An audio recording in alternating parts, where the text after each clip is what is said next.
Assalamualaikum warahmatullahi wabarakatuh. Perkenalkan, nama saya Muhammad Khairul Najmi Ali, mahasiswa Universitas Jambi, Prodi Akuntansi, kelas R10. Di sini saya akan menyampaikan materi yang berjudul latar belakang dan permasalahan penelitian guna untuk memenuhi tugas mata kuliah metodologi penelitian. Latar belakang masalah. Latar belakang masalah adalah alasan-alasan yang melatar belakangi penelitian suatu masalah. Yang diungkapkan dalam latar belakang masalah adalah hal yang berkaitan dengan masalah penelitian yang akan dilakukan. Latar belakang penelitian memiliki fungsi yaitu memberikan alasan mengapa penelitian tersebut dilakukan. Latar belakang memuat 3 hal, yaitu fenomena yang akan diteliti, urgensi meneliti fenomena tersebut, kelayakan meneliti fenomena tersebut. Permasalahan penelitian. Perumusan masalah atau research question atau disebut juga sebagai research problem diartikan sebagai suatu rumusan yang mempertanyakan suatu fenomena baik dalam kedudukannya sebagai fenomena mandiri maupun dalam kedudukannya sebagai fenomena yang saling berkaitan di antara fenomena yang satu dengan yang lainnya, baik sebagai penyebab maupun sebagai akibat. Perumusan masalah merupakan salah satu tahap di antara sejumlah tahap penelitian yang memiliki kedudukan yang sangat penting dalam kegiatan penelitian. Rumusan masalah ini pada hakikatnya adalah deskriptif tentang ruang lingkup masalah, pembatasan dimensi dan analisis variabel yang tercakup di dalamnya. Dengan demikian, rumusan masalah tersebut sekaligus menunjukkan fokus pengamatan di dalam proses penelitian nantinya. Yang pertama ada satu rumusan masalah deskriptif, rumusan masalah komparatif, dan rumusan masalah asosiatif.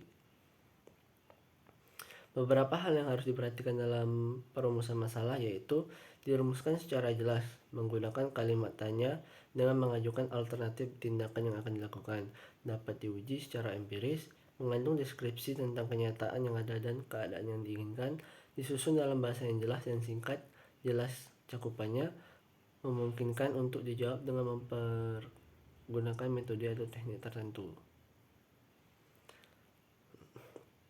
Bagian rumusan masalah berisi tentang masalah-masalah yang hendak dipecahkan melalui penelitian.